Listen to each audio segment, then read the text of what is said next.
नमस्कार, आप देख रहे हैं थिंक 360 और मैं हूं प्रदीप बिदावत।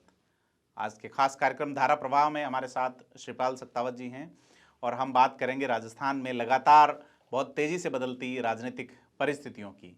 जिले बनने के बाद राज्य में कई जगह है प्रदर्शन हो रहे हैं ऐसी जगहों पर जहां पर जिले बनने की मांग समीचीन थी लेकिन जिले नहीं बनाए गए। सूरतगढ़ जैसे भीनमाल के विधायक का अशोक गहलोत से बात करते हुए एक वीडियो वायरल हुआ है।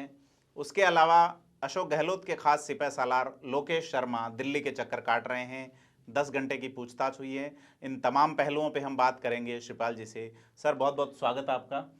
और कैसे देखते हैं, सबसे पहले अपन शुरू करते हैं जो सूबे के मुखिया हैं उनके खास लोकेश शर्मा से। 10 घंटे लंबी पूछताछ, तो सीधा सा सवाल, क्या गिरफ्तारी हो सकती है? देखिए, जो सूत्र बताते हैं दिल्ली पुलिस के, उसके हिसाब से 10 घंटे की पूछताछ में लोकेश शर्मा ने कई जो जवाब दिए हैं उसमें कॉन्ट्राडिक्शन है। अब तक की जितनी भी पूछताछ हुई है उसमें उन्होंने कई चीज़ें बदली हैं जी। उनके पास इस बात का कोई ऐसा संतोषजनक जवाब नहीं है कि मोबाइल कब उनका गुम हुआ जी, क्योंकि अब वो मोबाइल उनसे रिट्रीव करना चाहते, मोबाइल के डाटा रिट्रीव करना चाहते हैं। उन्होंने ये जवाब दिया था कि जो वीडियो उनको टेलीफोन टेपिंग का भेजा गया था वो सोशल मीडिया से ऑडियो जी, जो ऑडियो वायरल हुआ था टेपिंग से रिलेटेड, वो उनको सोशल मीडिया से मिला था। तो चूंकि टेलीफोन टेपिंग की जांच हो रही है और टेलीफोन टेपिंग भारत में आपको पता है कि विशेष परिस्थितियों में ही की जा सकती है, खासतौर पर राष्ट्रीय सुरक्षा के मामले हों तब ये टेपिंग की जा सकती है। तो उसमें उन्होंने ये जवाब दिया पूछताछ में कि उन्हें सोशल मीडिया से मिला था और सोशल मीडिया का सोर्स क्या था उसको जानने के लिए जब उन्होंने मोबाइल की मांग की तो उन्होंने ये कहा कि मोबाइल उनका गुम हो चुका है, जो जानकारी हमें मिली उसके हिसाब से। लेकिन उनके पास जो अगली बार जब पूछताछ में वो जब गए तो उनके पास में वो तमाम चीज़ें थी जो साबित करती थी कि उन्होंने जो गुमशुदगी बताई उसमें और उनके पास मोबाइल की मौजूदगी में बड़ा अंतर है, यानी उससे एक झूठ उनका पकड़ा गया जी। इस तरह के कई कॉन्ट्राडिक्शन सामने आ रहे हैं। जैसे एक जगह जो जांच एजेंसी उन्होंने कहा कि उन्होंने कोई रिकॉर्डिंग नहीं कराई, लेकिन हाल ही में विश्वेंद्र सिंह जो राजस्थान सरकार के मंत्री हैं, पहले पायलट के खेमे में थे, अब गहलोत के खेमे में हैं, उनके नंबर समेत 3 लोगों की जो बातचीत है, टेपिंग की बात आ रही है, उसका एक लेटर जारी बाकायदा वायरल हुआ है।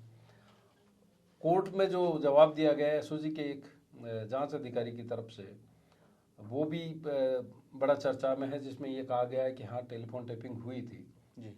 तो सवाल ये उठ रहा है कि पहले अगर टेलीफोन टेपिंग की बात नहीं स्वीकारी गई तो ऐसी कौन सी स्थिति थी जिसमें अब उन्होंने स्वीकार किया है?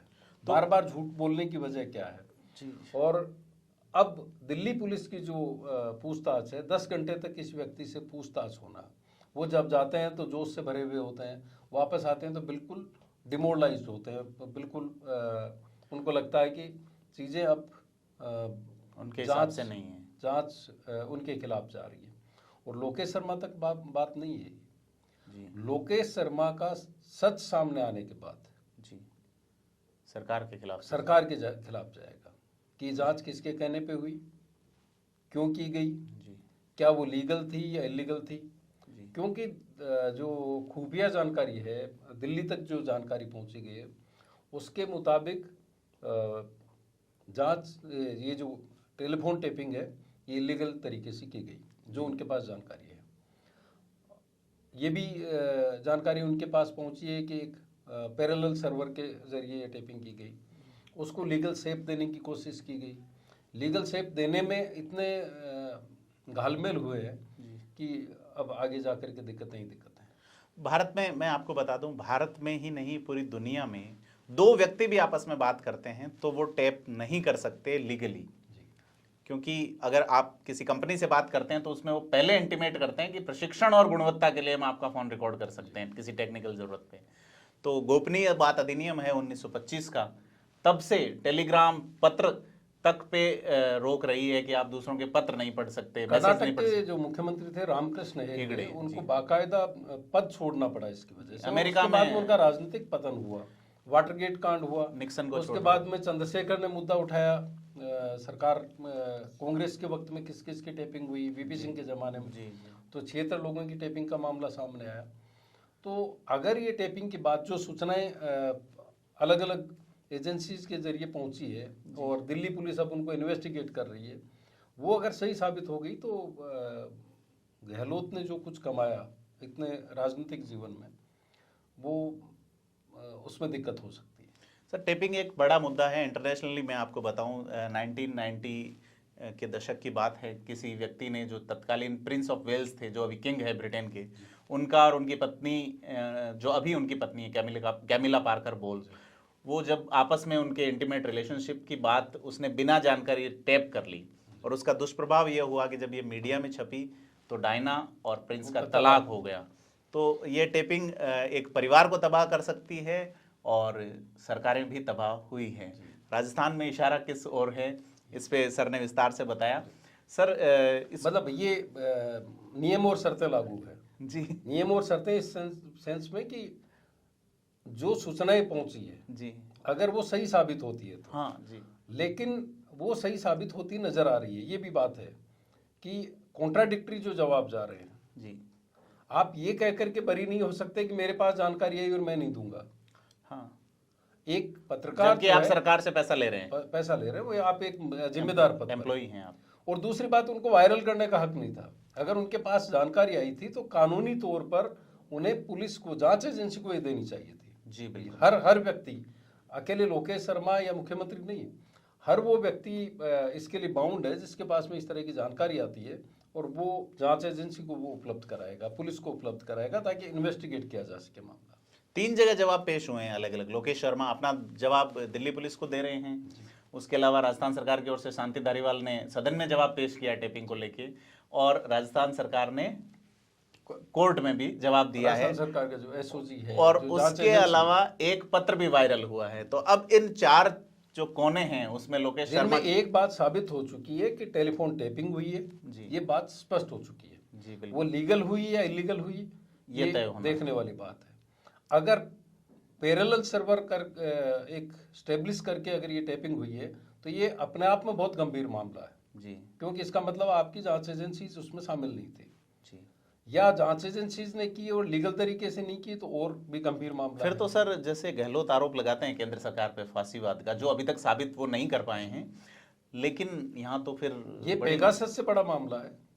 हो सकता है, मतलब अगर साबित होता है। पेगासस का जो सवाल खड़ा हो रहा है, जिसको लेकर के कई एजेंसीज ने सवाल उठाए, बाहर की जो ह्यूमन राइट्स को लेकर के काम करते हैं उन एजेंसीज ने, पेगासस तो प्रूव नहीं हुआ, लेकिन अगर ये प्रूव होता है तो जो मैंने पहले कहा था, गहलोत की एक छवि है, गहलोत गांधीवादी छवि के लिए पहचाने जाते हैं, गहलोत सुचिता की बात करते रहे हैं, जी बिल्कुल, गहलोत प्रो पीपल माने जाते हैं, और उनकी पॉलिसी जो है वो प्रो पुअर और प्रो पीपल रही है। बुजुर्गों, गरीबों, युवाओं के लिए उन्होंने काम किया है सर। तो ऐसी स्थिति में चाहे सरकार गिराने की कोशिश हो चाहे कुछ भी हो, अगर उन्होंने कहीं भी अवैध तरीके से कोई कार्रवाई की है तो आप ये समझ करके चलिए कि जो कहा जाता है कि एक व्यक्ति इज्जत के साथ जीता लेकिन इज्जत के साथ वो दुनिया से विदा नहीं होता, जी, इसी तरह से अगर एक व्यक्ति राजनीति में पूरी एक शुचिता और इज्जत के साथ जिंदा रहता है और उसके बाद उसका राजनीतिक पतन इस तरह से होता है तो उसने पूरी जिंदगी में कमाया, पैसा तो उनके पास हो सकता है लेकिन जो कुछ हासिल किया उन्होंने सामाजिक जीवन में, उस पर सवाल खड़े हो जाएंगे। सर, एक कांग्रेस की ही बात चल रही है। कांग्रेस में आप देखिए कि सुर बदल गए हैं, रंधावा के जो प्रभारी हैं उनके, कि अगर विधायक चाहेंगे तो सीएलपी हो सकती है, आला कमान क्या अब नहीं चाह रहा, ये सुर क्यों बदले, क्या है, दिल्ली क्या चाहती है? आप ये मजेदार जवाब है उनका जी, कि रंधावा कह रहे हैं कि विधायक चाहेंगे तो विधायक दल की बैठक होगी, तो क्या विधायक पहले गए थे उनके पास में कि विधायक दल की बैठक बुलाई गई और विधायक दल के बैठक के पैरेलल एक बैठक शांति धारीवाल के यहाँ पर हुई। जी, दूसरा, जिन्होंने पैरेलल पार्टी संगठन ने वहां से खड़गे जो राष्ट्रीय अध्यक्ष हैं भी कांग्रेस के, वो ऑब्जर्वर बन करके आते हैं। पार्टी के उस वक्त के महासचिव अजय माकन वो एक सीएलपी की बैठक बुलाते हैं मुख्यमंत्री के आवास पर, उसके समानांतर एक बैठक होती है और उसमें एमएलएज वहां होते हैं जी, और वो इस्तीफा तक दे देते हैं। तो क्या सवाल ये खड़ा होता है कि क्या उस वक्त विधायकों ने कहा था ये विधायक दल की बैठक बुलाने के लिए? अगर बिना विधायकों के कहने के, अगर विधायकों ने कहा था और उन्होंने विधायक दल की बैठक बुलाई तो विधायक क्यों नहीं पहुंचे? और अगर बिना कहे हुए अगर विधायक दल की बैठक उस वक्त बुलाई गई तो इसका मतलब इनके पास में फीडबैक था कि सरकार ठीक से काम नहीं कर रही। जी। एक फीडबैक लिया जाए विधायकों से। तो उस वक्त अगर बिना कहे हुए आपने विधायक दल की बैठक बुलाई तो अब शर्त क्यों? इसका मतलब जो कहा जाता है कि शुरू में एक नया थानेदार आता है तो वो बड़ी आक्रामक कार्रवाइयाँ करता है, सट्टे के खिलाफ करता है, क्राइम के खिलाफ करता है, और अचानक पता चलता है कि वो बिल्कुल शांत हो गया, वो ये कहेगा क्राइम बंद हो गया, जबकि सच कुछ और होता है। और कहीं न कहीं अखबारों में खबर भी छपती है कि थाने की नाक के नीचे, पुलिस की नाक के नीचे सट्टा, इस तरह की खबरें होती हैं, अवैध शराब बिक रही है। जी। तो अपन सर बात कर रहे थे रंधावा वाले उस बयान की, कि रंधावा ने जो कहा है कि अगर विधायक चाहेंगे तो होगा, तो पहले विधायकों ने चाहा या नहीं चाहा। इस्तीफे वाले में जो जवाब आया कोर्ट में, जिसमें कि साहब इच्छा से इस्तीफे नहीं दिए थे, उन पे दबाव डाला गया, दबाव डाला, और उसी को सचिन पायलट ने मुद्दा बनाया। जी बिल्कुल, कि अगर अदालत में ये जवाब दिया गया है तो वो ये जानना चाह रहे हैं पायलट धड़े के जो लोग हैं कि वो किसके दबाव में दिए गए इस्तीफे, किससे क्यों मांगे गए इस्तीफे। सचिन पायलट ने भी एक बात जादूगर को लेके कही है। अशोक गहलोत सदन में कह चुके हैं कि मैं बड़ा जादूगर हूँ, लगातार वो कहते भी हैं। और सचिन पायलट ने कहा जादूगर नीली छतरी वाला है। तो पायलट क्या अब आर्या पार के अंतिम उसमें है, या वो अभी भी आला कमान की मानेंगे? देखिए, कई बार परिस्थितियां अलग तरह की होती हैं। आदमी एक लंबी राजनीति को देखकर फैसले करता है। सचिन पायलट के पास सबसे बड़ी चीज जो है वो है उनकी उम्र। जी। उनके पास में एक लंबा वक्त है, वो इंतजार भी कर सकते हैं, आगे के भविष्य को देख करके। पुराना अनुभव भी लंबा हो गया उनका, 25 साल की उम्र से सक्रिय राजनीति में। तो एक चीज तो उन्होंने बहुत स्पष्ट कर दी कांग्रेस की राजनीति में कि गहलोत के बाद में अगर स्वीकार्यता किसी की है, जी, या गहलोत से ज्यादा किसी की स्वीकार्यता है जनता में, जी, तो वो सचिन पायलट की है। आप अगर पायलट के पीछे और गहलोत के पीछे भीड़ देखेंगे तो एक जगह भीड़ बुलाई जाती है और एक जगह भीड़ स्वतः आ जाती है। उसमें आप ये नहीं कह सकते कि सब उनकी जाति के लोग आ गए होंगे। जी। वो जब गंगानगर जाते हैं तो भी भीड़ होती है, जो बेंगलोर जाते हैं तब भी भीड़ होती है, वो उत्तरांचल जाते हैं तो भी भीड़ होती है। तो लोकप्रियता के पैमाने पर वो बिल्कुल आगे हैं। और अगर सेकंड लीडर कोई कांग्रेस में माना जाए जिसकी जन स्वीकार्यता है, जन स्वीकार्यता के हिसाब से वो नंबर 1 भी है।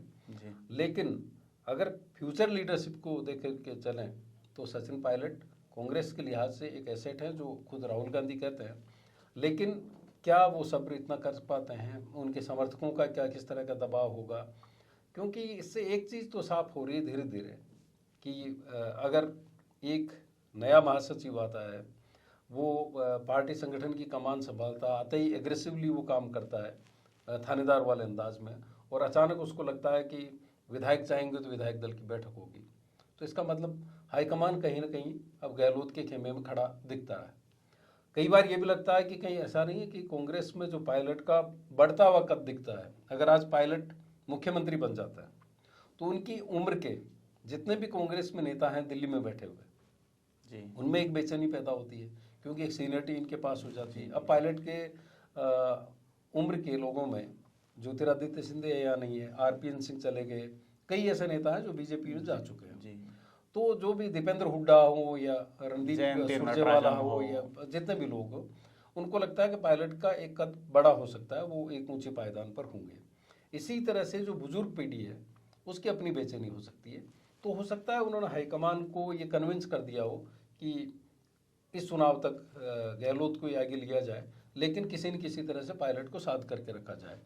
तो आप ये देखेंगे कि हर बार कोई जो डिस्कशन होता है वो 20-30 दिन की चर्चा के साथ होता है कि अगली 20 तारीख को ये होगा, अगली 10 तारीख को ये होगा। तो वो इस बेटन को धीरे धीरे आगे बढ़ा रहे हैं ताकि जो तैयारी होती है किसी लीडर की वो कमज़ोर हो जाए।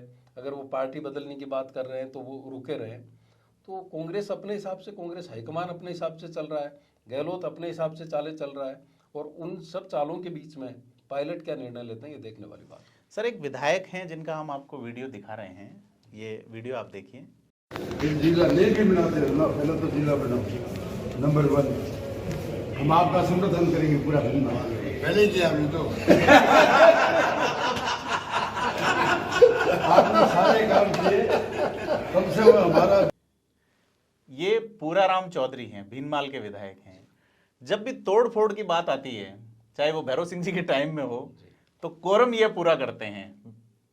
मतलब इनके ऊपर ये आरोप रहे हैं कि ये जोड़ तोड़ की राजनीति में, इन्होंने एक बार प्रेस कॉन्फ्रेंस करके तलवार भी निकाली थी। फिर कुछ खबरें ऐसी भी आई कि ये जब चुनाव लड़ते हैं तो हर बार नया पैन कार्ड यूज करते हैं। ये तो एक व्यक्ति का एक ही पैन कार्ड हो सकता है, जबकि ये तो ऑन डोमेन है। सर, आप सीईओ। देखिए, पूराराम चौधरी को लेकर तो के मैं आज तक एक चीज साबित नहीं हो पाई है। वो डॉक्यूमेंट्स हमारे पास में है। पूराराम चौधरी और पूरणमल पटेल क्या एक ही हैं? इसको लेकर के ये अक्सर सवाल खड़ा होता है जी। क्योंकि पूरणमल पटेल जो है, उनके ऊपर मुंबई में जो ब्लास्ट हुए थे जी, उसमें आरोप था कि वो भी उसमें शामिल रहे, उसमें किंचित हाथ रहा उनका। और जो वहाँ का ड्रग माफिया है उसको लेकर के भी, दाऊद से रिश्तों को लेकर के भी सवाल खड़े होते रहे। हालांकि ये साबित आज तक नहीं हुआ कि क्या पूरणमल पटेल और पूराराम चौधरी एक ही है, लेकिन ये जांच कई बार हो चुकी है।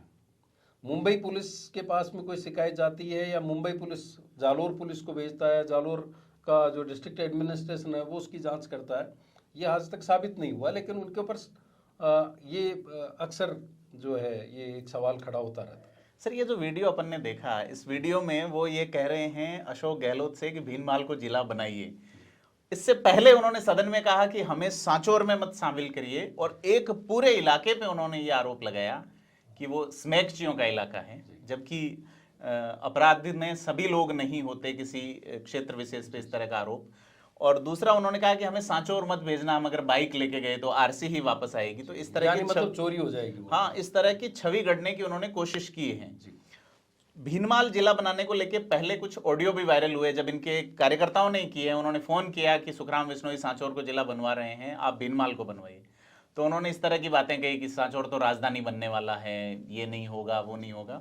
सहज भाव में उन्होंने इसको सीरियस नहीं लिया। अब जब जनता विरोध में उतरी है तो वो विधानसभा में काला साफा बांध के आए, अपनी बात कही, और उसके बाद वो अशोक गहलोत से मिलते हैं। इस वीडियो में आपने देखा कि वो कहते हैं कि आप मदद कीजिए, मैंने पहले भी मदद की है। तो ये पहले मदद क्या है, ये बताइए सर। उन्होंने पहले मदद की ऐसा नहीं बोला, उन्होंने ये कहा कि आप जिला बनाइए, हम आपका समर्थन करेंगे। तो मुख्यमंत्री कहते हैं कि आपने समर्थन तो पहले भी किया है। हाँ। अब इसके पीछे की कहानी ये है कि जब सरकार खतरे में थी गहलोत की, तो कुछ बीजेपी के एमएलए पर यह सवाल खड़ा हुआ था कि वो सरकार को लेकर के उनका जो रवैया है वो लचीला है जी, वो पाला बदल सकते हैं या फ्लोर टेस्ट में कुछ कर सकते हैं। उनमें से जो फीडबैक गया दिल्ली तक जी, उनमें कई एमएलए का था। मांडलगढ़ के, मतलब भीलवाड़ा जिले के 2 एमएलए, ये खुद पूराराम को लेकर के भी उसमें सवाल खड़े हुए थे। तो उन्होंने जो सहज भाव में कहा कि आप तो समर्थन पहले भी करते रहे जी, तो क्या उन्होंने इस बात को स्वीकार कर लिया है कि जब सरकार संकट में थी तो पूराराम चौधरी ने मदद की थी? लेकिन सवाल यही खड़ा होता है कि अगर पूराराम चौधरी ने उस वक्त मदद की थी तो फिर उनको रिवार्ड क्यों नहीं दिया? जिला बनाना चाहिए, ये तो उनका हक बनता था जी। तो एक काम अभी चल रहा है जिसमें ये कहा जा रहा है कि कुछ बीजेपी के जो सीनियर लीडर्स हैं, जिनके टिकट काटे जा सकते हैं, जिनकी भूमिका संदिग्ध रही उस प्रकरण में, या जिनकी लॉयल्टी पार्टी के बजाय कहीं और है, कंटिन्यू 3 बार वाले फ्रेम में ये आ रहे हैं, पूरा उनकी उम्र और कई चीजें उनके खिलाफ जा रही है, हालांकि वो वहां पर एक प्रभावी नेता और जीतने की क्षमता रखते हैं। तो ऐसे लीडर्स को कैसे कांग्रेस के साथ जोड़ा जाए, उस पर एक काम कांग्रेस की तरफ से चल रहा है, जिसमें भीलवाड़ा जिला के 3 विधायकों पर कोशिश हो रही है जो अभी मौजूद हैं, अलग अलग जगह हो रही है। डीडवाना कुचामन को बनाया गया, वहां पर कोशिश हो रही है कि नए कॉम्बिनेशन के साथ कैसे चीज़ें ठीक की जा सकती है, और हर सरकार करती है कि कैसे भी रिपीट होने का एक मकसद भी लेकर के चल रहे हैं गहलोत। तो उसमें जिन लोगों पर निगाह है उसमें पूराराम चौधरी भी है, और ये जो उन्होंने बोला है और उसके बाद जो ठहाके लगे हैं, इसका मतलब कुछ चीज़ें पक रही है जिसको उन्होंने स्वीकार किया है। लेकिन ऐसे में पूराराम चौधरी ने अगर कोई मदद की जी सवाल वही खड़ा होता है कि अगर पूराराम चौधरी मदद करते तो फिर जिला सांचौर नहीं भीनमाल बनता। जी बिल्कुल। लेकिन एक गुंजाइश हो सकता है कि कांग्रेस की जो रणनीति बनाने वाले हैं गहलोत जैसे लोग, वो पूराराम चौधरी पर निगाह टिका करके बैठे हों। ये कोशिश करेंगे कि वो अगर पाला बदलने की स्थिति में हो या उनका टिकट काटा जाए तो उनको अपने साथ शामिल किया जाए। आप वहाँ पर रहे हैं लंबे वक्त तक, आपने जालोर, पाली, सिरोही, पूरे पश्चिमी राजस्थान की राजनीति को करीब से देखा है। आप बेहतर बता सकते हैं कि पूराराम के सामने कांग्रेस के पास में ऐसा कौन उम्मीदवार है जिस पर गहलोत भरोसा करना चाहेंगे? सर, भीनमाल से पूराराम के सामने समरजीत सिंह चुनाव लड़ते हैं इस बार। इससे पिछली बार ओम सिंह गहलोत खेमे से थे, उनसे पिछली बार समरजीत सिंह थे। तीनों ही बार पूराराम जीते हैं, एक बार पहले भी वो एमएलए रहे हैं। तो समरजीत सिंह पिछली बार चुनाव ये मान के उन्होंने कोशिशें कम की कि मैं जीत गया। फिर बाद में उनको ये कहा गया कि राहुल गांधी की सभा यहाँ करनी है भीनमाल में, पर वो थोड़ा बैक हो गए कि मेरे 4-5 दिन उसमें खराब होंगे। और भीनमाल चूंकि जालोर सिरोही लोकसभा क्षेत्र में सभी विधानसभाओं का सेंटर पॉइंट है, इसलिए 2008 में राहुल गांधी की सभा हुई, 18 में भी कहा गया, लेकिन वो बैक हो गए। बाद में अशोक गहलोत की वहाँ रैली हुई और फिर माहौल यकायक बदला और समरजीत सिंह चुनाव नहीं जीत पाए। पूराराम का जैसे आपने कहा कद्दावर लीडर है। समरजीत सिंह को लेकर के एक चीज और कही जाती है कि उनकी जो लॉयल्टी है, जो खेमे में बढ़ गई है कांग्रेस, उसमें गहलोत की बजाय पायलट के साथ। समरजीत सिंह जो है वो शैक्षिक रूप से दल बदल कानून में पीएचडी हैं, लेकिन दल बदल और इन चीजों में पूराराम जी की वो नाम आता रहा है अक्सर, चाहे वो भैरव सिंह जी के समय रहा हो चाहे अभी आया हो। तो ये एक बड़ा पॉइंट वहां पे भीनमाल पे भी एक रिसर्च, भीनमाल पे रिसर्च हो सकता है सर। और रतन देवासी जो पड़ोसी उनके कांग्रेस से हैं, रानीवाड़ा से लड़ते हैं, युवा लीडर है, वो कहते हैं कि पूराराम चौधरी एक ऐसे नेता है या एक ऐसे फिल्मकार हैं जो अपनी फिल्म की स्क्रिप्ट के खुद राइटर हैं, खुद एडिटर हैं, खुद शूटर हैं और खुद एक्टर हैं और खुद प्रोड्यूसर हैं उसके। तो उनको संगठन, संघ, पार्टी उससे कोई वो नहीं है, वो अपनी कास्ट बेस पे जीतते हैं और सहज उपलब्धता के कारण। उनकी शैली जो है वो जिस तरह के उनके वीडियोज आते हैं, कृष्णाराम नाईक की याद दिलाता है। जी, डूंगरगढ़ से जो विधायक रहे वो भी स्पष्टवादी थे, अपने अंदाज में बात करते थे, और पूराराम चौधरी भी सहज उपलब्ध है पूराराम चौधरी। और भीनमाल चूंकि जालोर बहुत लिटरेसी में पिछड़ा हुआ है तो उनको सहज और सरल व्यक्ति, समरजीत सिंह जी चूंकि पीएचडी हैं तो उनको कम्युनिकेशन का थोड़ा सा लोगों को रहता है, तो इस कारण वो पूराराम। तो ये संभावना आपको लगती है कि जरूरत पड़ने पर पूराराम चौधरी पर कांग्रेस दाव खेल सकती है? बिल्कुल। उनके पूराराम चौधरी के सीधे रिश्ते बिगड़े हुए हैं एमपी देवजी पटेल से, सार्वजनिक रूप से कई बार कह चुके हैं।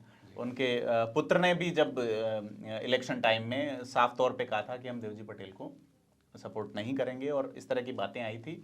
तो बीजेपी में आपसी उनके कॉन्ट्राडिक्टरी खड़ी हो सकती है और नए समीकरण बन सकते हैं। दर्शकों को हम ये बताना चाहते हैं कि जोधपुर से वैभव गहलोत ने चुनाव लड़ा, उससे पहले बाकायदा एक सर्वे हुआ और सर्वे में कुछ सीटों पर चर्चा हुई। वैभव गहलोत के लिए सबसे ज़्यादा सुरक्षित जो सीट मानी गई वो झुंझुनू मानी गई, लेकिन वहाँ पर सवाल ये था कि क्या जाट की टिकट काट करके एक माली को दी जाए। जो फैक्ट्स थे सरकार के पास में वो बड़े फेवरेबल थे वैभव गहलोत के, कि वो राजेंद्र गुढ़ा, रामलाल शर्मा, राजकुमार शर्मा जो नवलगढ़ से विधायक हैं, खेतड़ी से विधायक डॉक्टर जितेंद्र सिंह, रीटा चौधरी जो मंडावा से हैं, ज़्यादातर जो एमएलएज हैं वो गहलोत के पुत्र को जिताने में मदद करेंगे, मेहनत करेंगे। और वहाँ पर कई कॉन्स्टिट्यूएंसी ऐसी है जिसमें माली बाहुल्य है जी, सैनी समाज का और सैनी समाज की जो उम्मीदवार भी बीजेपी ने खड़े किए हैं झुंझुनू लोकसभा सीट से। झुंझुनू लोकल, उदयपुर वाटी, नवलगढ़ और खेतड़ी, ये 4 विधानसभा सीटें ऐसी है जहां पर सैनी समाज के वोट, माली समाज के वोट काफ़ी बड़ी तादाद में और एससी और माइनॉरिटी को मान करके माना गया था। लेकिन गहलोत पर चूंकि पहले से ही विश्नोई समाज और जाट समाज की बड़ी नाराजगी रही है, 2 बड़े लीडर्स को ये माना जाता है कि उन्होंने अपने अंदाज में निपटा दिया, तो उन्होंने ये रिस्क शायद नहीं ली। उसके बाद में एक सीट पर चर्चा हुई, वो हुई टोंक और सवाई माधोपुर की जो लोकसभा सीट है। वहाँ पर लगातार वैभव गहलोत लगातार सक्रिय रहे पहले पिछले 10 साल से, गंगापुर सिटी, सवाई माधोपुर जाना आना। वहाँ पर भी माली मतदाताओं की बड़ी तादाद है, मुस्लिम मतदाता बड़ी तादाद में है, तो कास्ट फैक्टर वहाँ भी उनको सूट करता था। लेकिन चूंकि टोंक से वहाँ पर सचिन पायलट में विधायक बन चुके और डिप्टी सीएम थे, पीसीसी चीफ थे, उनको डर था कि पायलट का एक इशारा उनकी राजनीतिक भविष्य को खत्म कर सकता है। जी जी एक सीट उसमें ये सामने आई कि जालोर सिरोही सीट जो है जी वो उनके लिए सबसे मुफीद हो सकती है। उस पर बाकायदा रिसर्च हुआ, पूरी मेहनत की गई, और लेकिन वहाँ के जो चाहे पुखराज पारासर हों, श्रवण सिंह राठौड़ हों, उनका ये फीडबैक था कि जोधपुर बेटर है। जालोर सिरोही उनके लिए सूटेबल नहीं है। जबकि अधिकारी जो थे उस वक्त, केएसपी हों चाहे कलेक्टर हों, उन्होंने ये फीडबैक दिया था कि जालोर से वो आसानी से जीत सकते हैं, जी, और बिल्कुल। जो पटेल मतदाता है उनके सामने एक विकल्प के तौर पे वो उभरेंगे और कांग्रेस भी यहाँ पर मजबूती हासिल करेगी। लेकिन गहलोत को शायद ये डर था, और जो फीडबैक उनके जो प्रिय नेता हैं कांग्रेस के, जिनको रणनीतिकार माना जाता है, पुखराज पारासर, और जो बहुत करीबी माने जाते हैं श्रवण सिंह राठौड़, उनका जो फीडबैक था, और साथ में सिर्फ एक विधानसभा सीट पूरी जालोर सिरोही से जीते हुए थे, सांचौर से, तो उनको डर था कि कहीं उसकी चपेट में वो नहीं आ जाए, और इसी वजह से वो जोधपुर गए। लेकिन आज अब ये माना जाता है कि सांचौर को जिला बनाए जाने के बाद में अगर वो एमपी का चुनाव लड़ते हैं तो जालोर सिरोही उनके लिए मुफीद सीट होगी। अगर विधायक का सीट पर चुनाव लड़ते हैं, विधायक का चुनाव लड़ते हैं, तो फलोदी सीट उनके लिए मुफीद मानी जा रही है। तो ये जो पूराराम चौधरी की कहानी हम बता रहे हैं, पूराराम चौधरी उनको उस लिहाज से भी सूट करता है। जी, कल भी वोटरों की संख्या वहाँ बहुत ज़्यादा है। तो आज हमने काफ़ी राजनीतिक पहलुओं पे लंबी बातचीत की। हमारे साथ थे श्रीपाल सक्तावत जी, और लगातार राजस्थान की राजनीति से जुड़े हुए खास विश्लेषण के लिए सब्सक्राइब करें थिंक 360 को।